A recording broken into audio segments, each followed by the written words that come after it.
Bismillahirrahmanirrahim. This is Mohammad Anwar, registered nurse officer and director of Anwar Nursing Coaching Academy. आज हम discuss करेंगे subject nursing research, nursing theory, ठीक है, semester 7, semester second और post R N second and MSN semester second, सही है, semester first MSN सबके लिए सेम कोर्स है ये। आज जो थ्योरी हम डिस्कस करेंगे ना, इस थ्योरी का नेम है, क्या नेम है उसका, एक अजीब थ्योरी है, बहुत मुश्किल भी है लेकिन बहुत इंटरेस्टिंग है, सही है। द हेल्पिंग जी, the helping art of clinical nursing,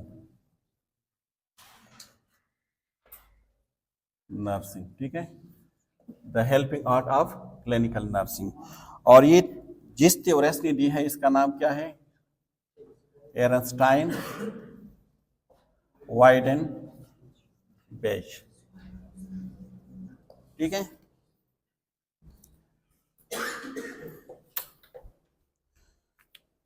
What is the name of theory? The helping arts of a clinical science या क्लिनिकल नर्सिंग। और ये थ्योरी किसने दी है, एरनस्टाइन वाइडेनबेच ने, सही है। तो सबसे पहले we will discuss shortly about the background of the theorist, कि ये कब पैदा हुई थी, कहाँ पे पैदा हुई थी, उसके एजुकेशन के बारे में हम डिस्कस करेंगे, और shortly we will discuss about the main contribution in nursing field. इसके बाद हम थ्योरी के बारे में डिस्कस करेंगे, सही है। ये थ्योरी बहुत ईजी भी है लेकिन इट्स वेरी कम्प्लेक्स थ्योरी। हम कोशिश करेंगे कि शॉर्टली आप लोगों की इसकी जो मेन थीम्स है या आइडिया है आप लोगों को बता दें, सही है।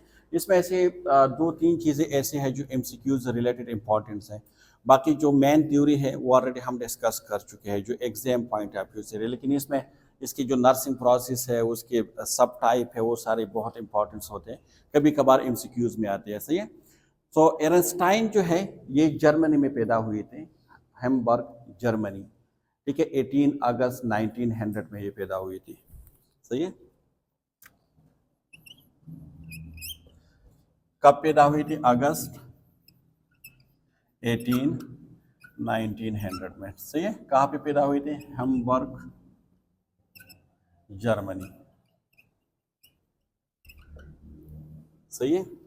उसने एजुकेशन जो हासिल की थी, उसने BA किया था, सबसे पहले BA कहाँ से किया था, कब किया था, 1922 में, सही है। इसके बाद उसने RN जानते हैं आप लोग, पहले जो डिप्लोमा हुआ कर रहा था उसको RN कहते थे, ठीक है। ये जो Johns Hopkin school of nursing से उसने किया था, Johns Hopkin school of nursing से उसने किया था 1925 को, सही है। इसके अलावा उसने MA भी किया था, मास्टर इन आर्ट्स, आप लोगों को पता है क्या कहते हैं उसको, सही है, 1934 में। इसके अलावा उसने कुछ सर्टिफिकेट भी हासिल की थी मिडवाइफरी में, सर्टिफिकेट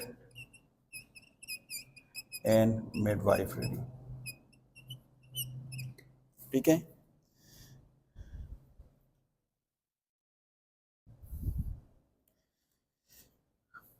इसकी कंट्रीब्यूशन की अगर हम बात करें तो एज इंस्ट्रक्टर वो काम कर चुके हैं, सही है। असिस्टेंट प्रोफेसर वो काम कर चुके हैं,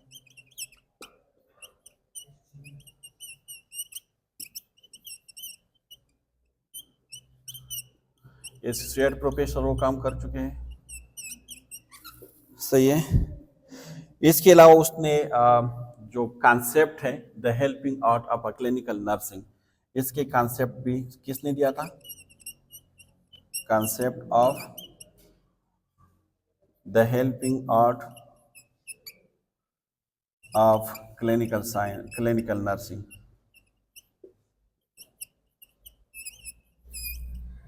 ये इसके मेन कंट्रीब्यूशन है, सही है। ये कौन से थ्योरिस्ट थे जिससे ये ज्यादा मुतासिर थे जी? उसका मेन थ्योरी क्या था जो हमने डिस्कस किया था? ओरेंडो की जो थ्योरी थी ना, आडिया ओरेंडो, ये उससे बहुत ज्यादा मुतासिर थी उसकी कॉन्सेप्ट से, और उसने ये कॉन्सेप्ट दिया था the helping art of a clinical nursing. तो इसका मतलब क्या है? The helping art of clinical nursing का मतलब क्या है? शॉर्टली अगर कोई एक सेंटेंस में समझाए कि इस थ्योरी का मेन मकसद क्या था। अगर इसको हम स्लाइड में पढ़ेंगे ना, ये बहुत कंफ्यूज थ्योरी है, लेकिन इसके 4 मेन आप कह सकते हैं कि अगर हम उसको सीक्वेंस में डिवाइड करें तो 4 पार्ट में हम उसको डिवाइड कर सकते हैं, part 1, 2, 3 and 4। So then it will be very easy. सबसे पहले हमें ये पता होनी चाहिए कि इस टाइटल का मतलब क्या है। ठीक है, तो इसको हम किस तरह समझ सकते हैं? इसका मतलब ये है ना, सिंपल अंदाज में मैं आपको समझाता हूं कि nursing is not just doing something for the patient. Nursing का मतलब ये नहीं है कि आप पेशेंट के लिए कुछ करें, this is not a nursing. बल्कि नर्सिंग क्या है? नर्सिंग वो आर्ट है जिसमें आप क्या करते हैं, सबसे पहले you will identify the need for the help. आप पेशेंट की जो प्रॉब्लम है उसको आइडेंटिफाई करें कि कहाँ पे पेशेंट को नीड है फॉर द हेल्प। सबसे पहले आपने क्या करना है? आइडेंटिफाई करने हैं नीड फॉर द हेल्प। फिर इसके लिए आपने प्लानिंग करने हैं, फिर इसके लिए आपने पर्पसफुल एक्शन करना है। क्या? Purposeful action. पर्पसफुल एक्शन का मतलब क्या है? कि उसकी कोई रेशनल हो, कोई रीजन हो कि मैं ये काम क्यों कर रहा हूं। आप किसी पेशेंट को मेडिसिन देना, this is not a nursing. सिर्फ आप इसीलिए मेडिसिन दे रहे हैं बिकॉज डॉक्टर ने प्रेस्क्राइब की है। अगर एक पेशेंट है और उसको पेन है ही नहीं, या एक पेशेंट है और उसको टेम्परेचर नहीं है, लेकिन उसमें है कि पैरास्टामोल उसको देना है, SOS है या जो भी है, आप उसको दे रहे हो क्यों? कि उनके डॉक्टर ने प्रेस्क्राइब की है। सो this is not a nursing. आप क्यों दे रहे हो? वाई? आपको पता हो। ठीक है, तो ये एक ऐसे आटे में इसके एक और एग्जांपल आपको बता देता हूं। एक पेशेंट है, आप उससे पूछते हैं कि आपकी तबीयत, आप दूर से उसको देख रहे हो ना, वो चुपके से खामोशी से रो रहे हैं। कोई पेशेंट है, फीमेल पेशेंट है, आप दूर से देख रहे हो वो रो रहे हैं, लेकिन जब आप उसके पास जाते हो ना, आप उससे पूछते हो कि आर यू ओके? वो कहते हैं हाँ ठीक, मैं ठीक हूँ, बिल्कुल कोई प्रॉब्लम तो नहीं है। नहीं नहीं, कोई प्रॉब्लम नहीं है, लेकिन स्टिल शी इज क्राइंग। तो आप अगर नर्सिंग, अगर आप जो नॉर्मल जो नर्सिंग हम लेते हैं ना, तो उसका मतलब ये है कि आपने उसके लिए कुछ नहीं करना है। सही है, क्योंकि वो तो ठीक है, वो खुद कह रहे हैं ना मुझे पेन है, कुछ भी नहीं है। लेकिन जो एरेंस्टाइन है ना, वो क्या कहते हैं? वो कहते हैं कि नहीं, आप सबसे आइडेंटिफाई आइडेंटिफाई करें कि ये क्यों रो रही है। ठीक है, उसकी वजह क्या है, उसको इस टाइम कौन सी हेल्प की नीड है, need for the help, identify need for the help. तो इस टाइम कौन सी नीड के उसको हेल्प है, उसके नीड कौन से हैं जी? इमोशनल। उसको इमोशनल हेल्प की जरूरत है अभी। इमोशनली आप उसके साथ जाइए, आप उसके साथ बैठ जाइए, आप उसके साथ बातें करें, आप उससे पूछ लें क्या रीजन है। ठीक है, एक एग्जांपल ये कि मतलब आप आइडेंटिफाई करें। इसका मेन मकसद ये है कि आप सिर्फ नॉट ओनली आप किसी पेशेंट को मेडिसिन देना, दिस इज नर्सिंग, नो। सबसे पहले आप क्या करोगे? You will identify need for the help. Patient की नीड क्या है, किस चीज की नीड है, अभी पेशेंट को क्या देना है। दूसरा क्या है? Purposeful action. पर्पसफुल एक्शन का मतलब क्या है?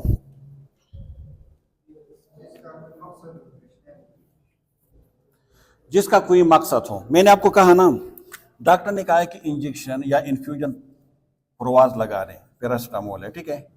आप पेशेंट के पास जाते हो, पेशेंट नॉर्मल टेम्परेचर है, उसको पेन भी नहीं है, SOS है, ठीक है, मतलब तो अभी तो उसको जरूरत नहीं है। लेकिन अगर आप लगाओगे, या BDB है, TDS है, लेकिन पेशेंट को नीड ही नहीं है, पेशेंट जो साइन सिम्टम था वो खत्म हो चुका है, लेकिन स्टिल आप उसको लगा रहे हो क्यों? उनके डॉक्टर ने कहा है। नहीं, आप जो एक्शन कर रहे हो ना, आपको पता हो कि ये मैं क्यों कर रहा हूं। एक पेशेंट आपके पास आ जाते हैं और उसको एंजाइटी है, तो सबसे पहले आपने आइडेंटिफाई करना है कि उसको किस चीज की नीड है। दूसरा क्या करना है? उसके लिए प्लानिंग करना है, प्लानिंग एक गोल सेट करने हैं कि मुझे क्या करना है, और तब आपने पर्पसफुल एक्शन परफॉर्म करना है। तो ये 3 चीजें हैं the helping art of a clinical nursing. Clinical nursing क्या है? What is a nursing? Clinical nursing जो है वो हेल्पिंग आर्ट है। हेल्पिंग आर्ट क्या है कि आप इसमें किसी पेशेंट की हेल्प करवाते हो। हेल्प किस तरह आप कर सकते हो? जब आपको पता हो कि इसको किस चीज़ की नीड है, उस नीड को आप किस तरह मालूम कर सकते हो? जब आप उसको आइडेंटिफाई करोगे। सही है? तो ये इसका मतलब ये है सिंपली। अब इस थ्योरी को अगर हम मैक्स पढ़ेंगे ना, तो then it will be very difficult, लेकिन हम उसको पार्ट में डिवाइड करेंगे। सबसे पहले we will discuss about the philosophy कि एरनस्टाइन जो है उसकी इस थ्योरी की फिलॉसफी क्या है। Philosophy you know this is there is a different school of thought है लोगों के, ठीक है। तो इसकी फिलॉसफी क्या है? Philosophy you can say this is your belief, ठीक है, एजम्पशन या बिलीफ। अगर हम नर्स के बारे में, अगर एरनस्टाइन की जो फिलॉसफी है अकॉर्डिंग या रिगार्डिंग द नर्स, वो क्या है कि नर्स क्या होनी चाहिए? नर्स जो है, नर्स हमेशा भी डिटेक्टिव होनी चाहिए। क्या? डिटेक्टिव। डिटेक्टिव यू नो किसको कहते हैं? फाइंड आउट करने वाला, जासूस जिसको हम कहते हैं ना। तो इसका मतलब ये नहीं है कि वो पेशेंट की बातें डॉक्टर को बताएगा और डॉक्टर की बातें नर्स को नहीं। मतलब अपने तलाश करने कि उसमें कौन से प्रॉब्लम है, उस प्रॉब्लम को अपने ढूंढना है। So nurse, a good nurse should be a good detective. सही है? अब इसमें कुछ चीज, तीन चीजें अगर एक नर्स में है तो आप कह सकते हैं कि this is a good nurse. Nurse के अपने, अगर मैं एक नर्स हूं अकॉर्डिंग टू एरनस्टाइन, तो मुझ में कौन से क्वालिटीज होनी चाहिए? सही है? तो इसको कहते हैं फिलॉसफी। क्या? फिलॉसफी रिगार्डिंग नर्स, कि एक नर्स किस तरह होनी चाहिए। सही है? किस तरह होनी चाहिए, कौन से क्वालिटी होनी चाहिए। डिटेक्टिव तो नर्स हो गया ना, ये तो ओवरऑल क्वालिटी हो गया ना कि नर्स मस्ट बी डिटेक्टिव। सही है? वो सिर्फ ये नहीं है कि बेड साइड पे मेडिसिन है और उसने मेडिसिन दे दी, नहीं, वो ढूंढेगा कि मतलब उसको क्या प्रॉब्लम है, उस प्रॉब्लम को आइडेंटिफाई करेंगे। तो सबसे पहले क्या है,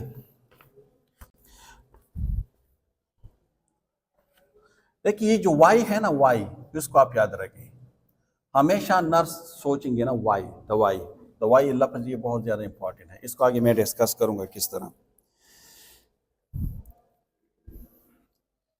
ये यूआई जो है ना, ये नर्स के माइंड सेट के बारे में हमें बताते हैं। किस चीज की? माइंड सेट, या आप कह सकते हैं कि फिलॉसफी के बारे में हम बताते हैं। 3 R's को आप याद रखें, 3 R's। सही है? पहले आर का मतलब क्या है जी? रेवरेंस। रेवरेंस का मतलब क्या है? For life.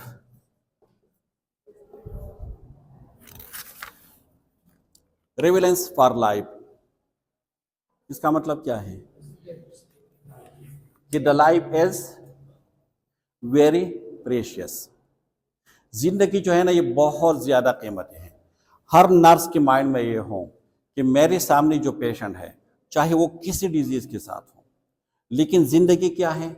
सबसे वैल्यूएबल चीज क्या है? जिंदगी है। तो ह्यूमन बीइंग, हम अक्सर कहते हैं ना कि बाहर दुनिया में जो है डॉग और कैट, उसकी जिंदगी की भी वैल्यू है। क्यों? क्योंकि उसके माइंड में क्या है कि सबसे important thing is life. Life क्या है? ये सबसे इंपॉर्टेंट है। आपने ये नहीं देखना है कि आपके सामने कौन है। आपके सामने अमीर है, गरीब है, किसी रिलीजन से उसका रिलेशन है, किसी भी डिजीज के साथ है, चाहे HIV के साथ है, जो भी है, आपने उसको नहीं देखना है। आपने किस चीज को देखना है कि सबसे precious thing is life. Life क्या है? सबसे कीमती चीज है। तो इसका मतलब क्या है कि value every human life, value every human life. Nurse हमेशा जितनी भी है ना ह्यूमन, उसकी लाइफ को क्या देंगे? वैल्यू देंगे। अगर आप किसी के लाइफ को वैल्यू नहीं देंगे तो आप उसको ट्रीट नहीं कर सकते। आपके सामने अगर किसी की वैल्यू है नहीं, लाइफ की, जिंदगी की कोई वैल्यू है नहीं, आप खुद से मायूस हो, तो आप दूसरे की जिंदगी को किस तरह बचा सकते हो? तो पहले क्या है? रेवरेंस है फॉर द लाइफ। दूसरा आर क्या है? Respect for dignity. Respect for dignity, इसका मतलब क्या है?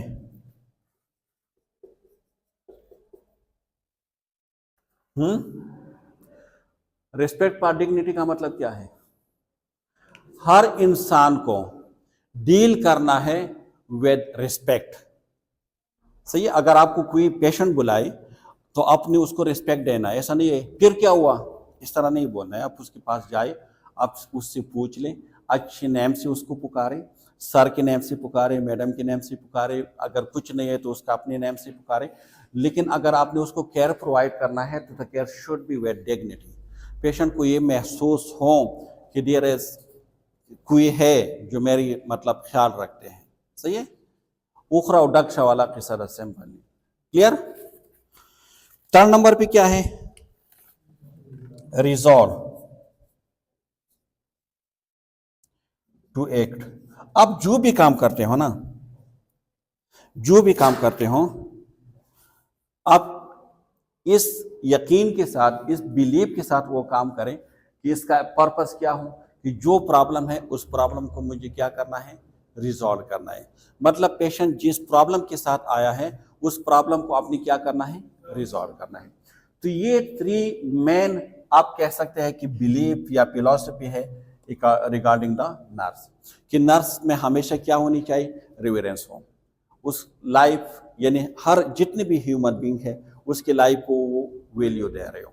दूसरा क्या है कि जब वो ट्रीटमेंट कर रहे हो, जब इंटरवेंशन कर रहे हो तो वे डिग्निटी, रिस्पेक्ट के साथ। और तीसरा आपका पर्पस क्या हो, आपका एम क्या हो कि इस प्रॉब्लम को क्या करना है? रिजॉल्व करना है। अगर कोई पेशेंट एंजाइटी के साथ है तो आपकी गोल ये होनी चाहिए कि उसकी एंजाइटी को क्या करना है? डिक्रीज करना है, रिड्यूस करना है। अगर कोई पेशेंट पेन के साथ है तो आपकी गोल ये होनी चाहिए कि उसकी पेन को क्या करना है? रिलीव करना है, रिड्यूस करना है। क्लियर? यहां तक क्लियर है? अच्छा, मुझे बता दें कि अगर आप देख रहे हो कि आपके सामने आप कोने में एक पेशेंट है बेड नंबर 10 पे। सही है? एक तो यह है कि उसकी शक्ल से ऐसा लग रहा है कि बहुत ज़्यादा गरीब है। दूसरा, इसको अगर देखोगे तो बहुत गंदा कपड़ों में, और ऐसा है कि आपको ऐसा लग रहा है कि मतलब 1-2 महीने से वो कभी मतलब वो नहाया भी नहीं हुआ है। तो मतलब आप क्या करोगे as a nurse? What will you do? एक उससे स्मेल भी आ रहे है ना बहुत ज्यादा, तो आप उसको मेडिसिन किस तरह दोगे? इग्नोर कर दे उसको? हाँ, क्या करें? नहीं, ये लेकिन यहाँ तो कह रहे कि रिजॉर्ट टू एक्ट। अगर वो खुद से है तो मतलब वो खुद नहा चुका होता ना। आप उसको नसीहतों से होता तो कब के वो नहा चुका होता। ये 3 को याद रखें। सबसे पहले कि देख, वो जिस हालात में भी है, वो पर्सन को आप मैटर ना करे कि वो गंदा पर्सन है या जो भी है। अब उसके लाइफ तो उसकी भी इंपॉर्टेंट है ना। लाइफ चाहे जो भी है, लाइफ तो उसकी भी इंपॉर्टेंट है। तो आपकी फोकस उसकी लाइफ ही होनी चाहिए कि उसकी जिंदगी को बचाना है सबसे पहले। ऐसा नहीं है कि बस इग्नोर कर जितना स्मेल आ रहा है उससे। अक्सर हम उस पेशेंट से दूर भागते हैं ना। दूसरा क्या करना है कि आपने उसको रिस्पेक्ट देना है। अगर आप उसको दूर से मेडिसिन दोगे, हाँ ये खा लो, आप क्यों नहीं नहाते, ठीक है, आप ऐसी बातें उसको कहते हो ना कि वो और भी डिस्ग्रेस फील करे कि आप नहाते नहीं, कितने स्मेल आ रहे हैं आपसे, ठीक है, कितने गंदे हो आप। तो आप ये रिस्पेक्ट फॉर डिग्निटी तो आप इग्नोर कर रहे हो। और थर्ड क्या है कि आप कुछ भी नहीं कर सकते, उसको लेकर जाए, उसकी स्पंज करवानी, ठीक है। आल्सो ये आपकी जॉब डिस्क्रिप्शन में भी है। जितने भी सीवीआर पेशेंट हैं जो नहीं नहा सकते, आप उसको स्पंज दोगे। स्पंज एक टर्मिनोलॉजी है, मेडिकल टर्मिनोलॉजी है, ठीक है। तो आपने क्या करना है?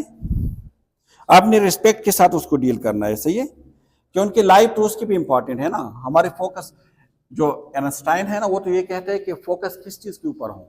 ह्यूमन के ऊपर ना हो, फोकस लाइफ के ऊपर हो। ह्यूमन जो भी है, ह्यूमन को इग्नोर करे, लाइफ को देख ले कि उसकी लाइफ इंपॉर्टेंट है। क्लियर? ये क्लियर है? इसमें कोई कंफ्यूजन तो नहीं है? कि फिलॉसफी आपको पता है कि नर्स, आप जब भी पेशेंट डील करोगे तो एज अ नर्स इन 3 चीजों को अपने माइंड में रखना है, ठीक है। रिवेलेंस फॉर लाइफ, जब भी आप किसी पेशेंट के पास जाओगे तो आपने इस थ्योरी को याद करना है कि the helping art of a clinical nursing.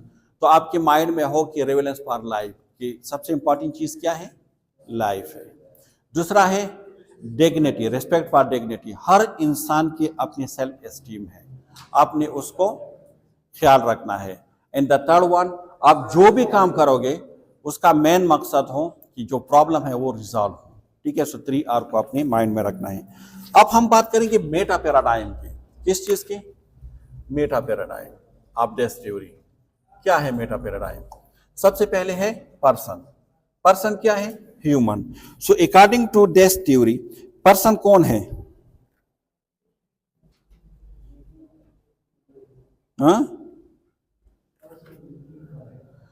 According to her person जो है ह्यूमन, या आप कह सकते हैं कि यूनिक ह्यूमन बीइंग है। क्या है? Unique human being. किस तरह? सारे इंडिविजुअल के सेम कैरेक्टरिस्टिक्स होते हैं? नहीं होते ना, हर एक के अलग अलग होते हैं। हर ह्यूमन बीइंग क्या है? For a nurse is unique.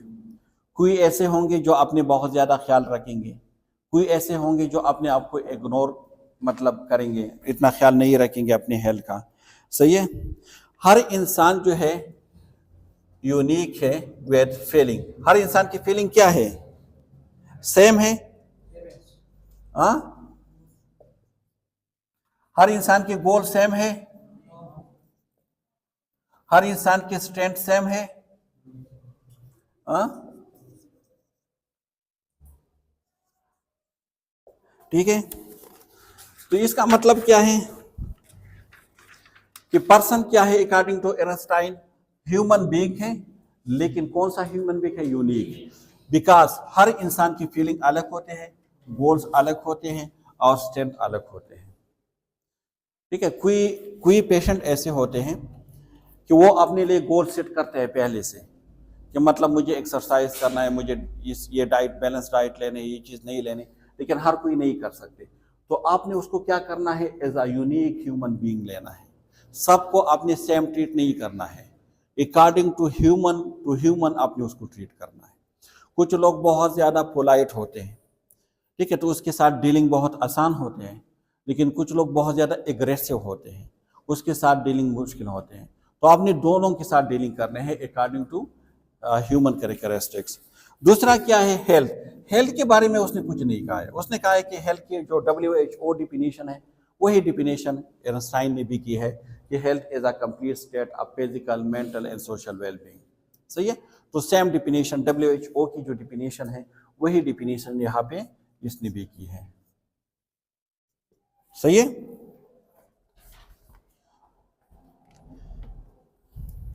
Environment क्या है?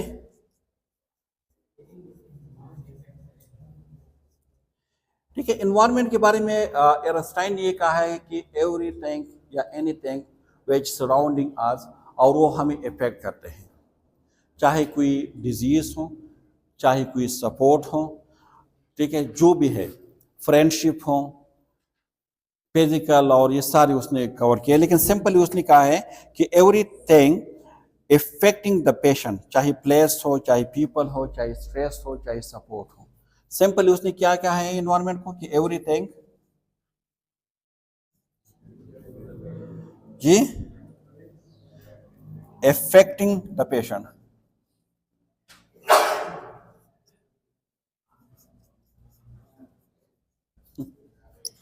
ठीक है।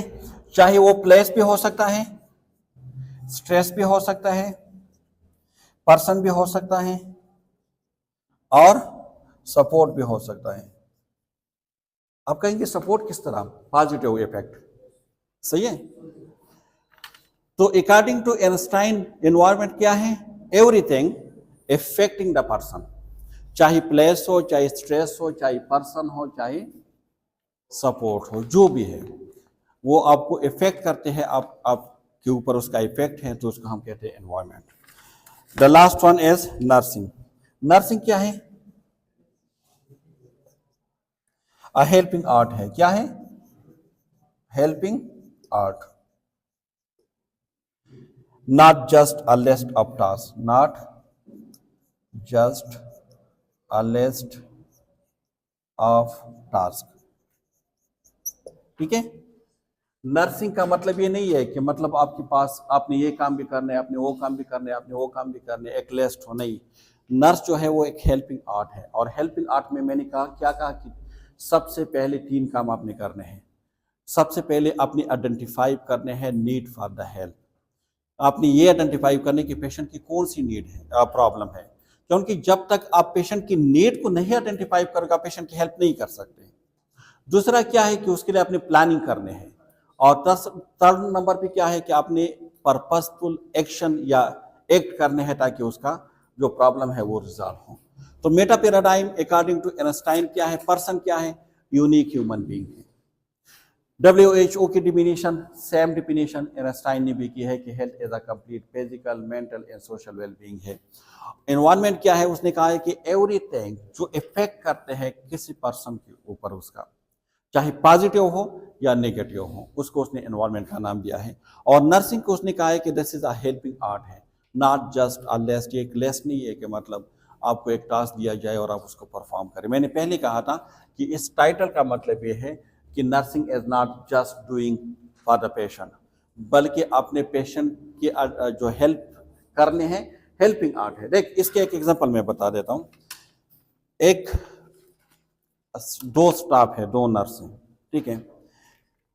दोनों नर्सों ने दो पेशेंट है सेम कंडीशन के साथ, पेन है या जो भी है, दोनों ने उसको इंजेक्शन लगा दी। लेकिन एक पेशेंट जो है वो बहुत रिलैक्स फील कर रहा है, बहुत कंफर्टेबल फील कर रहा है, ठीक है, बहुत सेटिस्फाइड है। दूसरा जो है वो बहुत ज़्यादा मजीद डिप्रेस है, रेस्टलेस है, ठीक है। तो क्या मतलब इंजेक्शन सेम है, सिचुएशन सेम है, नर्स सेम है, लेकिन रिजल्ट अपोजिट है। क्यों? क्योंकि हाँ, रिजल्ट इसीलिए अपोजिट है क्योंकि जो एक नर्स है ना, उसके पास ये पन है कि किस तरह पेशेंट को डील करना है। वो हंस से मजाक के साथ पेशेंट के साथ गपशप लगाते हुए उसको इंजेक्शन लगा दिया, उसको ठीक आप देख लेना 5 मिनट में आप ठीक हो जाओगे। तो वो बिल्कुल अपने आप को रिलैक्स फील कर रहा है, कंफर्टेबल फील कर रहा है, ठीक है, वो होपफुल है कि हाँ मैं ठीक हो जाऊंगा। और दूसरा है, उससे पेशेंट कहते हैं मैं इससे ठीक हो जाऊंगा, वो मुझे क्या पता, 3 दिन से आप पड़े हो अभी तक ठीक नहीं हो गया और एक इंजेक्शन से आप ठीक हो जाओगे, ठीक है। तो वो और भी डिप्रेस हो गया। तो ये क्या है, दिस इज द आर्ट। सही है कि आपने किस तरह पेशेंट को डील करना है। बच्चों को जब हम इंजेक्शन लगाते हैं ना तो बच्चे भाग जाते हैं ना। अगर आपके पास आर्ट है तो हम उसको कितने मतलब उसको डिसीव करते हैं ना, उसको ग्रीन वो बागात दिखाते हैं, ख्वाब दिखाते हैं और उसको इंजेक्शन लगा देते हैं, ठीक है। लेकिन अगर आपके पास ये पन नहीं है, आप और भी एग्रेसिव हो तो आप नहीं लगा सकते। तो मेडिसिन देना जस्ट नॉट नर्सिंग, आपके पास ये पन हो कि किस तरह देना है। क्लियर?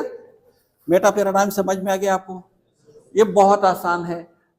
यूनिक ह्यूमन इसका कॉन्सेप्ट है पर्सन के बारे में। WHO का सेम हेल्थ डिफिनेशन है। एनवायरमेंट ये कहते हैं आइंस्टाइन के, आपकी इर्द गिर्द जो भी चीज है जो आपके ऊपर उसका इफेक्ट है, चाहे पॉजिटिव हो या नेगेटिव हो, दिस इज एनवायरमेंट। और नर्सिंग क्या है, हेल्पिंग आर्ट है। सही है।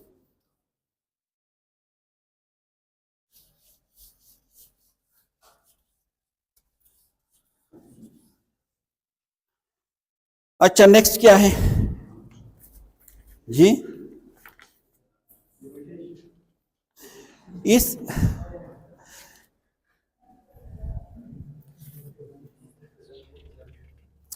इसके अंदर उसने एक और थ्योरी का जिक्र भी किया है। क्या है नोट्स में? Perspective theory. ये क्या है? द प्रिस्क्रिप्टिव थ्योरी क्या है?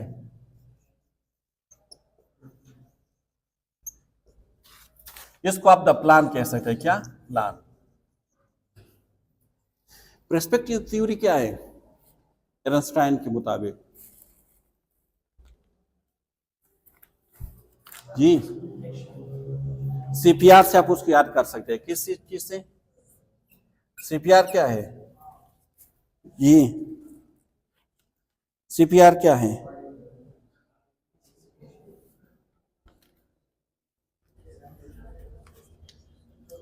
क्या है CPR? Central purpose.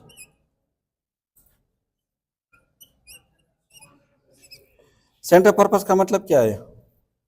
देख, इसमें ये है ना कि नर्स ये कहते हैं ना, नर्स कि व्हाट इज माय गोल। क्या है? What is my goal, simple. ठीक है। सेंटर पर्पस, आप जो भी काम करते हो ना, क्यों करते हो, गोल क्या है इसका। तो इसमें नर्स सबसे पहले जो भी उसको टास्क मिलते हैं वो कहते हैं कि इसमें मेरा गोल क्या है। मतलब अगर एक पेशेंट आपके पास आ जाते हैं और पेशेंट है विद कंप्लेन ऑफ बहुत ज़्यादा फंक्शनल केस है, एंजाइटी है उसको बहुत ज़्यादा, तो सबसे पहले आप अपने लिए गोल सेट करते हैं कि व्हाट्स माय गोल। तो माय गोल क्या है कि उसकी एंजाइटी को क्या करना है, रिड्यूस करना है। सो दिस इज माय गोल।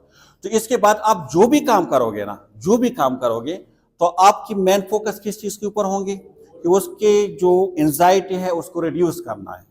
लेकिन अगर आप गोल को सेट नहीं करोगे, फिर आप ये प्रिस्क्रिप्शन से निकला है ना, प्रेस्पेक्टिव। ठीक है। तो इसमें सबसे पहले सी का मतलब क्या है, सेंटर पर्पस, कि आप जो भी काम करते हो उसका एक सेंटर पर्पस हो, इसका एक गोल हो। तो उसमें आप आपने आपसे पूछे कि व्हाट इज माय गोल, कि मेरी गोल क्या है। ठीक है। या आप कह सकते हैं कि for example to reduce the patient pain. अगर एक पेशेंट है और पेन किसान है, तो आपकी गोल क्या है, to reduce the patient pain. ठीक है। This is your goal. आपने अपने लिए गोल सेट कर लिया। पी का मतलब क्या है, प्रिस्क्रिप्शन का मतलब क्या है?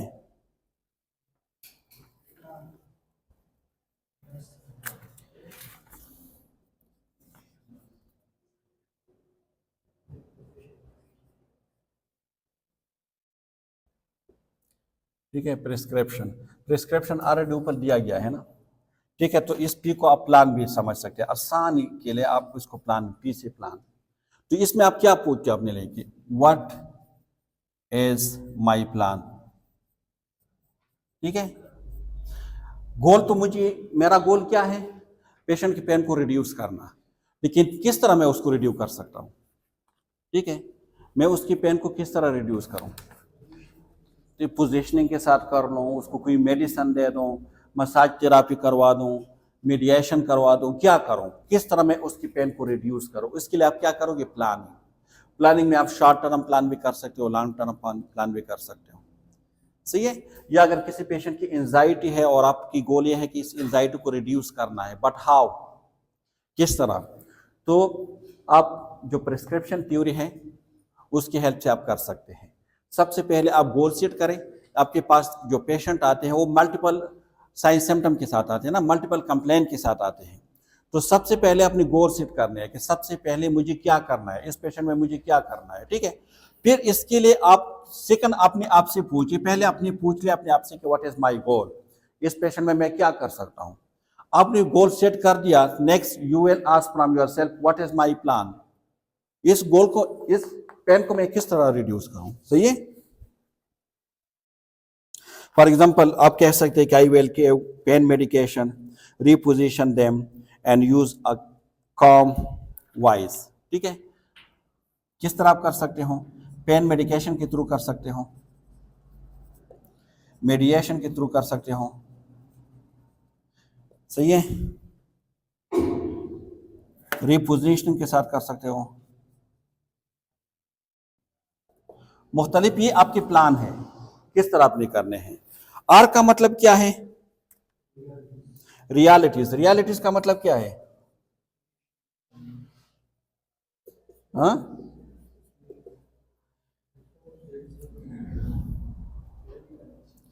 रियलिटी का मतलब ये है कि what is the situation.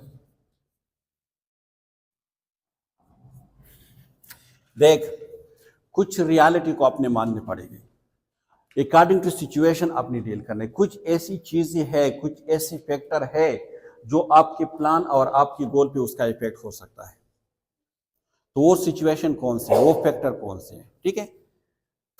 Realities में क्या है, what is the situation. Reality mean situation क्या है, सिचुएशन की रियलिटी क्या है, क्योंकि आपने गोल भी सेट किया है, आपने प्लानिंग भी बनाई है, लेकिन स्टिल आप सक्सेसफुल नहीं हो रहे हो। क्यों? Due to reality. कौन से ऐसे फैक्टर हैं जो आपके प्लान या आपकी जो गोल है उसके ऊपर उसका इफेक्ट है? तो देयर आर 5 फैक्टर हैं। कितने हैं? 5 फैक्टर हैं। The first one is agent. क्या है इसको आप कह सकते हैं what is the situation. 5 factor हैं। सबसे पहले क्या है? एजेंट। एजेंट क्या है? नर्स। नर्स क्या है? Is agent.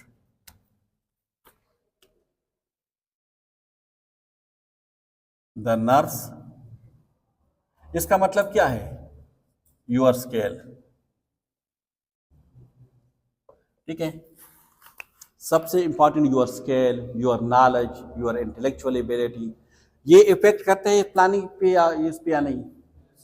अगर आप में डिसीजन मेकिंग की स्केल ही नहीं है, आप प्लानिंग ही नहीं कर सकते, आप क्रिटिकल थिंकिंग नहीं कर सकते, तो ना आप सही प्लानिंग बनाओगे, ना आप गोल को अचीव कर पाओगे। तो सबसे पहले फैक्टर क्या है? नर्स है। नर्स का मतलब ये नहीं है, नर्स की स्केल, नर्स की नॉलेज, ये सारी चीजें इसमें आ जाते हैं। सही है? तो the second one is person. Second one क्या है? रेसिपेंट। रेसिपेंट का मतलब क्या है? पेशेंट।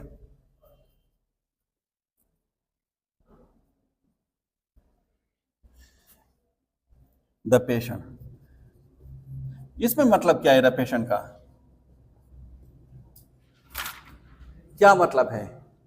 सबसे पहले देख, इसमें जिस तरह हमने नर्स की बात की ना, इसमें पेशेंट के सबसे पहले पेशेंट वेलिंग है या नहीं है। तो सबसे पहले द वेलिंगनेस। अगर आप किसी पेशेंट को जो भी प्रोसीजर करवा रहे हो, या पेशेंट इसके लिए एग्री है, सबसे पहले क्या है? एग्रीमेंट है। सेकंड क्या है? पेशेंट की नॉलेज। सही है? अगर एक पेशेंट है और वो इसके इंटेलेक्चुअल एबिलिटी ठीक है, या पेशेंट है जो चीज़ों को आसानी से समझ सकते हैं कि this thing is harmful for me and this thing is beneficial for me, तो वो आसानी से एग्री हो जाएंगे ना फॉर टेकिंग डिसीजन। लेकिन अगर कोई नहीं है, उसके अंदर कोई एंजाइटी है, कोई फेयर है, कोई मिस अंडरस्टैंडिंग है, कोई भी है, तो मतलब इंफॉर्मेशन है, तो वो डिसीजन नहीं ले सकेंगे। तो आपने तो प्लानिंग बना दी है कि मुझे पेशेंट को इंजेक्शन लगाना है, लेकिन पेशेंट इंजेक्शन के लिए एग्री नहीं हो रहा, तो आपके प्लानिंग के ऊपर इसका इफेक्ट होगा या नहीं? अगर पेशेंट को इंजेक्शन नहीं मिल रहा तो रिड्यूस होगा पेन? नहीं होगा। तो गोल के ऊपर उसका इफेक्ट है या नहीं है? तो second one is a recipient, मतलब द पेशेंट। पेशेंट का मतलब ये नहीं है कि पेशेंट की विलिंगनेस है, पेशेंट की नॉलेज है, ठीक है, ये सारी चीजें उसमें आ जाती है। क्लियर? थर्ड नंबर पे क्या है? गोल। क्या मतलब है गोल की? हाँ, द पर्पस ऑफ केल, गोल। देख, गोल ऐसे होनी चाहिए ना जिसके लिए ऑब्जेक्टिव आप सेट कर सकते हो। अगर आपने अचीवेबल हो, अगर आपने एक ऐसा गोल सेट किया हुआ है, अगर कोई पेशेंट है आपके पास, पैरालाइज है, उसकी स्पाइनल कार्ड डैमेज हो चुका है, ठीक है, तो अगर आपकी गोल ये है कि मतलब उसकी पोजीशनिंग करवानी है ताकि उसको बेड सोर ना हो, बेड सोर से बचाना है, सो दैट्स ओके। लेकिन नहीं, आपकी गोल ये है कि ये ठीक हो जाए और अपने पाँव से जो है वो चल सके, तो क्या ये पॉसिबल है? नहीं है ना। तो इस टाइप की गोल जो है ऑटोमेटिकली आपकी प्लानिंग और आपकी गोल पे उसकी खुद भी उसका क्या होगा? असर होगा कि आप जो केयर दे रहे हो इसका पर्पस क्या है, किस पर्पस के लिए आप वो केयर दे रहे हो उसको। ठीक है। 4 नंबर पे क्या है? मीन। मीन का मतलब क्या है? हाँ, मीन्स का मतलब होता है टूल्स। टूल्स, टूल्स क्या हो सकते हैं केयर में? जी, नॉलेज है, स्केल है, इक्विपमेंट है, मेडिसन है, ठीक है, ये सारी चीजें। फॉर एग्जांपल आपने ये प्लानिंग बनाई है कि मेडिसिन देने हैं, फॉर एग्जांपल मॉर्फिन लगा देने हैं उस पेशेंट को, कैंसर पेन है बहुत सीवियर और उसका पेन रिड्यूस नहीं हो रहा। अब मैंने ये प्लानिंग की है कि मैं उसको मॉर्फिन लगा रहा हूँ, लेकिन मॉर्फिन अवेलेबल ही नहीं है, ठीक है। मैं लगा रहा हूँ लेकिन अवेलेबल नहीं है, तो मेरी प्लानिंग के ऊपर उसका इफेक्ट होगा या नहीं होगा, गोल के ऊपर है या नहीं है। एक पेशेंट है, उसको वेंटिलेटर की ज़रूरत है, लेकिन हमारे हॉस्पिटल में आईसीयू ही नहीं है, हमारे हॉस्पिटल में वेंटिलेटर नहीं। मैंने तो गोल बना दिया है, उसको वेंट पे लेना है, इसके लिए मैंने प्लानिंग भी की है कि उसको इंट्यूबेट करवाना है, लेकिन हमारे पास वेंटिलेटर ही नहीं है, ठीक है, तो इक्विपमेंट नहीं है हमारे पास। क्लियर। एक पेशेंट है जिसको इमरजेंसी इंट्यूबेशन की जरूरत है, लेकिन हमारे पास जो स्टाफ है, मैंने उसके लिए प्लानिंग बना दिया है कि उसको क्या करना है, इंट्यूबेट करना है। अब हमारे पास कोई स्केलफुल पर्सन है नहीं जो उसको इंट्यूबेट करवा दे, ठीक है, तो इसके प्लानिंग और गोल पे उसका इफेक्ट होगा या नहीं होगा। और फिफ्थ नंबर पे कौन सा फैक्टर है जो इफेक्ट करता है, फ्रेमवर्क। फ्रेमवर्क का मतलब क्या है जी, framework, the setting, very good, the setting. For example hospital है, होम है। देख, अगर एक पेशेंट है या कोई भी इंडिविजुअल है और उस घर पे उसको कुछ है और मैं एज अ नर्स मैं घर पे हूँ, मैं उसकी केयर कर रहा हूँ, ठीक है, तो क्या मैंने जो प्लानिंग सीट की है वो सारी प्लानिंग को मैं अचीव कर सकता हूँ। घर में हमारे पास इतने फैसिलिटीज है, मेन हमारे पास अवेलेबल है नहीं है ना, लेकिन हॉस्पिटल में ये चीज़ें अवेलेबल है। इसके अपोजिट पे आप ले सकते हैं, कुछ पेशेंट ऐसे होते हैं जो घर पे बहुत ज़्यादा रिलैक्स होते हैं, तो अगर आप घर के लिए कोई प्लान बना ले, कोई गोल आप सेट करें और उसको घर में अगर कोई मतलब केयर करने वाला हो या होम जो नर्सिंग है उसको आप एडवाइस करें, तो वो आसानी से रिकवर हो जाएंगे एज कम्पेयर टू हॉस्पिटल, क्योंकि हॉस्पिटल में वो बहुत ज़्यादा टेंशन के साथ, एंजाइटी के साथ होंगे, ठीक है।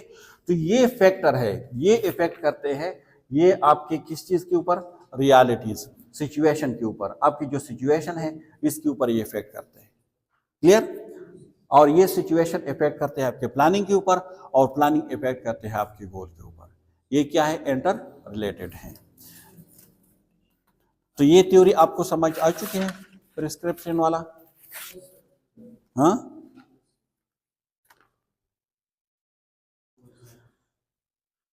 देख इसके एक एग्जांपल दिया गया है कि सेंटर पर्पस में ये है कि I want to ease mister Johns anxiety. Mister Johns as a patient है और इसकी एंजाइटी में कम करना चाहता हूँ, so this is my centre purpose, this is my goal, ठीक है। फिर इसकी प्रिस्क्रिप्शन क्या है, प्लान क्या है कि I will explain the procedure step by step and answer his question.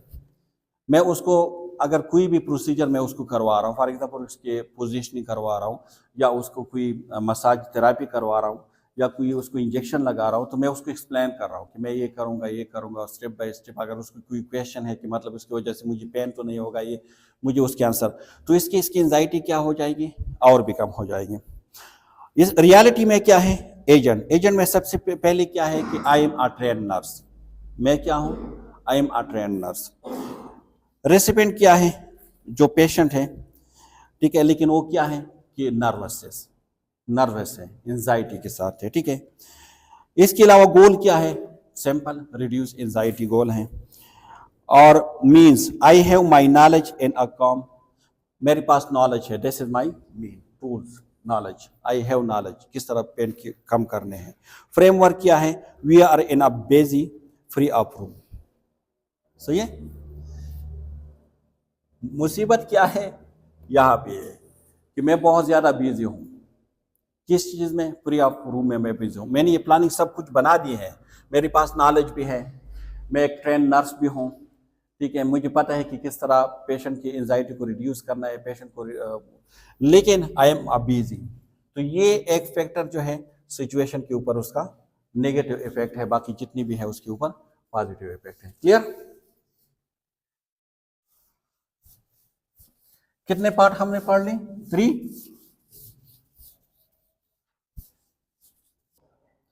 So now we will discuss the nursing process. The nursing process, ठीक है। अकॉर्डिंग टू जो एरनस्टाइन वाइडेनबेच है, according to her nursing process है क्या, सही है। तो इसने 3 मेन कंपोनेंट दिए हैं। इसको आप कह सकते हैं द एक्शन, मतलब आप जो परफॉर्म करते हो द एक्शन, ठीक है। तो इसने नर्सिंग प्रोसेस को एरनस्टाइन ने 3 स्टेप में उसको डिवाइड किया है, ठीक है। नर्सिंग प्रोसेस एक तो हमें पता है, जो हम पढ़ चुके हैं FAN में और बाकी जो सब्जेक्ट में, कितने स्टेप है, 5 स्टेप है नर्सिंग प्रोसेस के, ठीक है। सबसे पहले क्या है, असेसमेंट है। The second one is diagnose, third one is planning, फिर इम्प्लीमेंटेशन और फिर इवैल्यूएशन। ये 5 नर्सिंग, अगर हम नॉर्मल नर्सिंग प्रोसेस की बात करें तो ये 5 स्टेप है। सबसे पहले असेसमेंट है, असेसमेंट, फिर डायग्नोज है, डायग्नोज, थर्ड नंबर पे प्लानिंग है, फोर्थ नंबर पे इम्प्लीमेंटेशन है और फिफ्थ नंबर पे इवैल्यूएशन है, इवैल्यूएशन, ठीक है। ये 5 स्टेप है नर्सिंग प्रोसेस के। लेकिन अकॉर्डिंग टू जो एरनस्टाइन है, इसके मुताबिक, जो वाइडेनबेच है, इसके मुताबिक नर्सिंग प्रोसेस की 3 स्टेप है, ठीक है। IMV से हम उसको याद कर सकते हैं, I M और V। I का मतलब क्या है, the first step is called identification. क्या है, identification. The second step is मिनिस्ट्रेशन,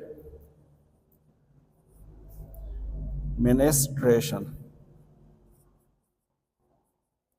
and the third one is validation, ठीक है। तो according to Ernestine nursing process के कितने स्टेप है, 3 स्टेप है।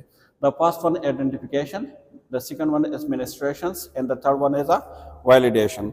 देख, जो आइडेंटिफिकेशन है, इसमें हम क्या करते हैं, हम आइडेंटिफाई करते हैं नीड्स फॉर हेल्प, कि पेशेंट को कौन सी नीड्स है, ऐसी नीड्स जिसको हेल्प की जरूरत है। तो इसमें आइडेंटिफिकेशन में हम क्या करते हैं, हम आइडेंटिफाई करते हैं नीड्स को, हम आइडेंटिफाई करते हैं, ठीक है। Need for help, for help, उसको हम इसमें आइडेंटिफाई करते हैं, ठीक है। तो अगर देखा जाए इस नर्सिंग प्रोसेस की जो स्टेप है, तो आइडेंटिफिकेशन ये असेसमेंट में आते हैं, ठीक है। इसी तरह हम आइडेंटिफाई करते हैं नीड्स को, कि कौन सी नीड्स है जिसके लिए हेल्प की जरूरत है, तो डायग्नोज भी इसमें आते हैं, ठीक है। और फिर इसको किस तरह आपने उसको हल करना है, ठीक है, किस तरह आपने उसको, मतलब जो प्रॉब्लम है उसको आपने किस तरह हल करना है। फॉर एग्जांपल, अगर एक पेशेंट है आपके पास, सही है, और जो पेशेंट है आप उससे पूछते हैं कि आप कैसे हो, आपकी तबीयत ठीक है, तो पेशेंट कहता है कि यस आई एम फाइन, मैं ठीक हूं। बट अगर आप उसको देख लेंगे ना, तो वो खामोशी से, जिस तरह मैंने एग्जांपल दी कि वो अपने साथ जो है क्राइंग कर रहे हैं, रो रही है, तो आप अलन के पेशेंट आपको कह रहे हैं कि मैं ठीक हूं, लेकिन उसकी जो एक्टिविटीज है, उसकी जो मतलब जो इमोशनल रिस्पांस है, इससे लग रहा है कि नहीं, पेशेंट ठीक नहीं है, या पेशेंट अगर कंफर्टेबल नहीं है, पेशेंट रेस्ट में नहीं है, तो एट्स मीन कि पेशेंट को क्या है, पेन है। तो सबसे पहले आपने आइडेंटिफाई किया कि इस पेशेंट को किस चीज की जरूरत है, इसको पेन मैनेजमेंट की जरूरत है, उसको इमोशनल सपोर्ट की जरूरत है, ठीक है। अब इस पेन मैनेजमेंट को मैं किस तरह करूं, इसके लिए प्लानिंग, ठीक है, प्लानिंग की। तो ये 3 जो स्टेप है, असेसमेंट, डायग्नोज और प्लानिंग, ये तीनों आते हैं एरनस्टाइन के आइडेंटिफिकेशन में, जो स्टेप है उसमें आ जाते हैं, ठीक है।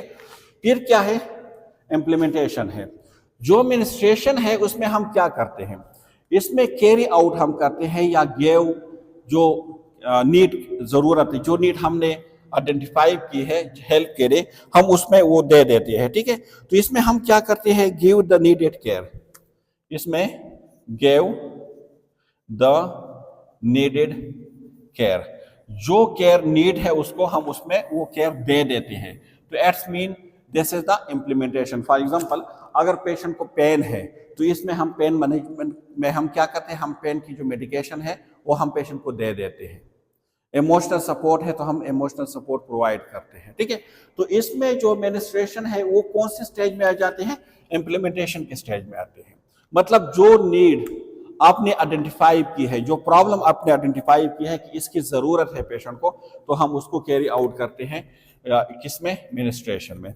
और the last one is validation. Validation में हम क्या करते हैं, हम इसमें चेक इफ एट वर्क, हम इसमें चेक करते हैं, चेक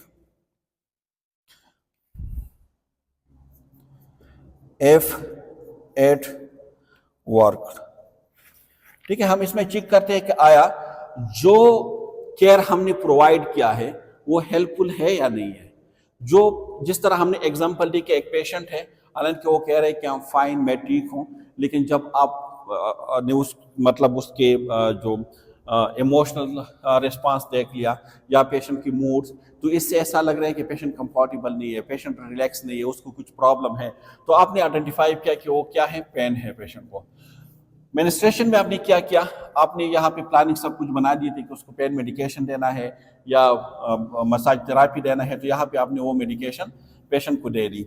यहाँ पे आप चेक करते हो, इवैल्यूएट करते हो कि आया जो मेडिसिन मैंने दी है अभी जो पेशेंट की कंडीशन क्या है। तो इसमें हम क्या करते हैं, हम पेशेंट से पूछ लेते हैं कि अभी आपकी तबीयत कैसी है, अभी आप कैसे महसूस कर रहे हैं। तो पेशेंट स्माइल करते हैं, पेशेंट कहते हैं कि अब मेरी जो तबीयत है वो बेहतर है, मतलब जो पेन है वो रिड्यूस हो चुका है। ठीक है, तो इसमें हम क्या करते हैं, इवैल्यूएट करते हैं, इवैल्यूएशन। तो जो फिफ्थ स्टेप है of the nursing process, evaluation, this is the validation.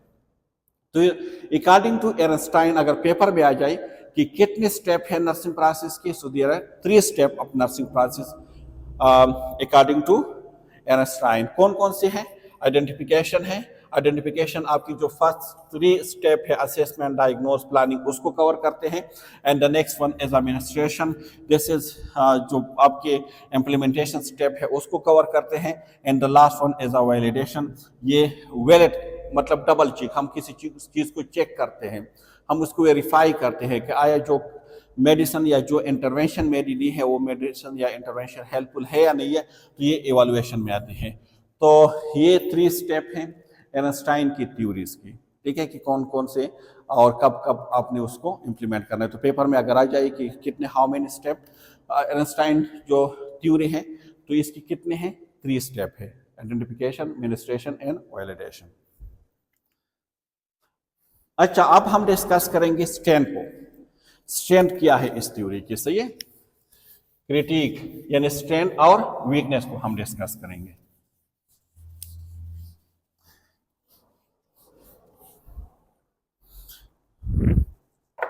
Strength क्या है इस थ्योरी के, कौन से ऐसे है स्ट्रेंथ।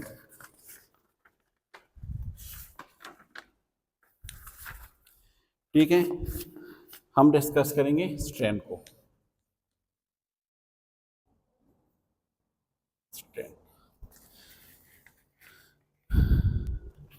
एक तो यह है कि पेशेंट सेंटर है इस थ्योरी की जो मेन, आप इसके स्ट्रेंथ की अगर हम बात करें तो इसमें फोकस किसके ऊपर है, पेशेंट के ऊपर है।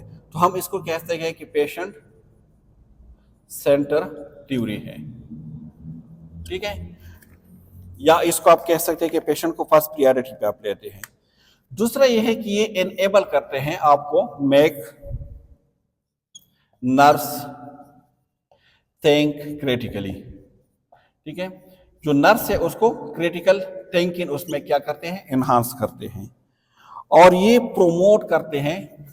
तीसरा स्ट्रेंथ क्या है इस थ्योरी का, promote nurse patient relationship, promote nurse patient relationship. सही है, तो ये मेन स्ट्रेंथ है इस थ्योरी की।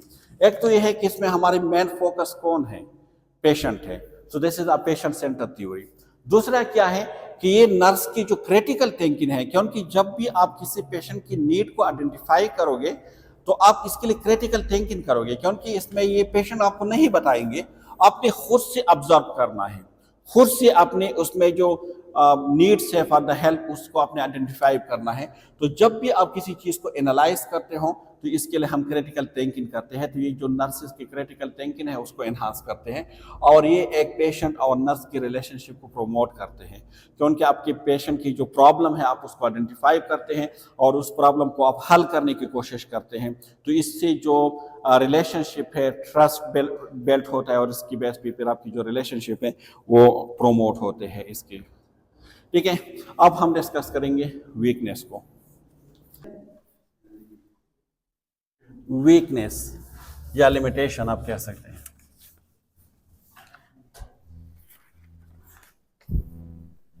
वीकनेस क्या है इसकी? हाँ, एक तो यह है कि ईआर में या आईसीयू में जो क्रिटिकल केयर है उसमें ये मतलब एप्लीकेबल नहीं है, सही है। दूसरा क्या है, इसमें यह है कि आप इज्यूम करते हो, क्या करते हो, इज्यूम करते हो कि द पेशेंट्स वांट्स हेल्प, मतलब आप सिर्फ एजम्पशन बेस पे है, रियलिटी बेस पे नहीं है, क्योंकि आप खुद से उसको असेस कर रहे हो ना, खुद से आप आइडेंटिफाई करते हो कि उसको ये प्रॉब्लम हो सकते हैं। इट्स नॉट नेसेसरी कि 100% उसको प्रॉब्लम हो। सो एजम्पशन बेस पे है, रियलिटी बेस पे नहीं है। और ये सिर्फ बेसिक केयर पे तो उसका फोकस है, लेकिन हाई टास्क केयर पे उसका फोकस नहीं है, सही है, नॉट फोकस। तो सिंपली आप दो चीज याद रखें कि क्रिटिकल केयर एरिया पे ये एप्लीकेबल नहीं है और एजम्पशन बेस है, ये इसकी मेन वीकनेस है। स्ट्रेंथ की हमने बात की कि पेशेंट सेंटर है, और इसके अलावा क्या है, रिलेशनशिप को प्रमोट करते हैं पेशेंट और जो नर्स है उसकी रिलेशनशिप को प्रमोट करते हैं। और एक हमने कहा था कि ये जो क्रिटिकल थिंकिंग है उसको एनहांस करते हैं। हमने जो क्रिटिकल थिंकिंग कि आप जब भी किसी के प्रॉब्लम को आइडेंटिफाई करोगे, so you will critically analyse करोगे, सो आप इसकी बात कर सकते हो ना कि उसको कोई प्रॉब्लम है। सो आगे इसके अलावा मुझे नहीं लग रहा कि कोई चीज़ हमने मिस की होगी। ठीक है, ये जो थ्योरी है इसके सिंपल यू कैन से कि इस थ्योरी का मकसद ये है कि नर्सिंग का मतलब सिर्फ ये नहीं है कि आप किसी पेशेंट को सिर्फ जो टास्क आपको दिया गया है और आप उस टास्क को परफॉर्म करें, नहीं, बल्कि आप क्या करें, आप जो पेशेंट है उसकी नीड को आइडेंटिफाई करें कि उसको कौन से नीड है, उसके लिए आप प्लानिंग करें और फिर आप उसके लिए पर्पसफुल एक्शन करें। ठीक है, आप आपके पास जो स्केल है उसको यूटिलाइज करें विद आर्ट्स के साथ। ठीक है, इसके अलावा उसने कहा था कि ह्यूमन क्या है, एक यूनिक ह्यूमन बीइंग है। हेल्थ को उसने कहा था कि complete physical, mental, social wellbeing है। और एनवायरनमेंट को उसने कहा था कि एवरीथिंग जो आपके सराउंडिंग में है, जो इफेक्ट करते हैं आपके ऊपर, चाहे पॉजिटिव हो या नेगेटिव हो, तो दिस इज एनवायरनमेंट। और नर्सिंग को कहा था एर्नस्टाइन ने कि this is a helping art है। इसके अलावा उसने फिलॉसफी की बात की थी। फिलॉसफी में उसने कहा था कि एक जो गुड नर्स है, it must be a detective. ठीक है, और उसने कहा था कि 3R के बारे में उसने कहा था कि नर्स एज अ नर्स, आपने ये देखना है कि जो एवरी ह्यूमन बीइंग है उसकी लाइफ क्या है, बहुत ज़्यादा इंपॉर्टेंट है। तो उसको उसने लफ्ज़ दिया था रिलेवेंस फॉर लाइफ। फिर उसने कहा था कि आप जो भी केयर नर्स प्रोवाइड करेंगे वो वे डिग्निटी प्रोवाइड करेंगे, so respect for the dignity, so R. और थर्ड उसने कहा था कि जो भी सिचुएशन है, जो प्रॉब्लम है जिसके साथ पेशेंट आया हुआ है, आपने उसको रिजॉल्व करना है और उसके लिए अपने पर्पसफुल एक्शन करने हैं। ठीक है, इसके अलावा उसने प्रिस्क्रिप्शन थ्योरी के बारे में उसने डिस्कस किया था। उसने कहा था कि सेंटर फोकस, मतलब जब भी आपके पास एक पेशेंट आते हैं तो आपने सेट करना है कि व्हाट इज माय गोल, मैं उसके लिए क्या कर सकता हूँ, सेंटर फोकस। फिर उसने प्लानिंग की बात की थी कि व्हाट्स माय प्लानिंग, मैंने तो गोल सेट की है, उस गोल को मैं किस तरह अचीव करूं, उसके लिए मैं किस तरह प्लानिंग कर लूं। और एंड में उसने कहा था सिचुएशन, रियलिटीज, कि व्हाट इज द सिचुएशन। और उसने 5 फैक्टर दी थी कि ये 5 फैक्टर सिचुएशन के ऊपर उसका इफेक्ट है। सबसे पहले उसने एजेंट की बात की थी। एजेंट में नर्स और नर्स के रिलेटेड जितनी भी चीज़ें आ जाती है, उसकी स्केल, उसकी नॉलेज, उसकी एटीट्यूड, ये सारी चीज़ें, उसकी बिहेवियर, ये सारी चीज़ें उसमें आ जाते हैं। दूसरा उसने रेसिपिएंट की बात की थी, उसमें पेशेंट और पेशेंट के रिलेटेड जितनी चीज़ें हैं, पेशेंट वेलिंग है, वेलिंग नहीं है, उसके पास नॉलेज है, नॉलेज नहीं है। इसके अलावा उसने गोल की बात की थी कि गोल उसकी क्या है। मीन्स की बात की थी, मीन्स का मतलब है टूल्स, चाहे इक्विपमेंट हो, चाहे नॉलेज हो, चाहे मेडिसन हो, क्योंकि वो सारी आपकी सिचुएशन के ऊपर उसका इफेक्ट है। और उसने एंड में फ्रेमवर्क एनवायरनमेंट की बात की थी कि कहाँ पे आप केयर प्रोवाइड कर रहे हो। अगर होम पे कर रहे हो तो उसके अलग कंसिक्वेंसेस है, हॉस्पिटल में है तो उसके अलग कंसिक्वेंसेस है, तो उसके बारे में उसने बात की थी। सही है। तो ये सारी थ्योरी शॉर्ट हमने दोबारा समराइज किया 2-3 मिनट्स में, तो वही मेन थ्योरीज है। और स्ट्रेंथ की बात करें तो पेशेंट सेंटर है, क्रिटिकल थिंकिंग को एनहांस करते हैं, पेशेंट नर्स रिलेशनशिप को प्रमोट करते हैं। वीकनेस की बात करें तो एजम्पशन बेस है। और इसके अलावा जो मेन उसमें आप ड्रॉबैक कह सकते हैं कि जो क्रिटिकल केयर एरिया है, ICU है या CCU है या ER है, उसमें इतना एप्लीकेबल नहीं है। सही है। तो होपफुली कि आप समझ चुके होंगे। Still, if you have any question, confusions, you can ask the comment section, because in the class your answer still will be there is no question. So thank you so much for listening me and watching me.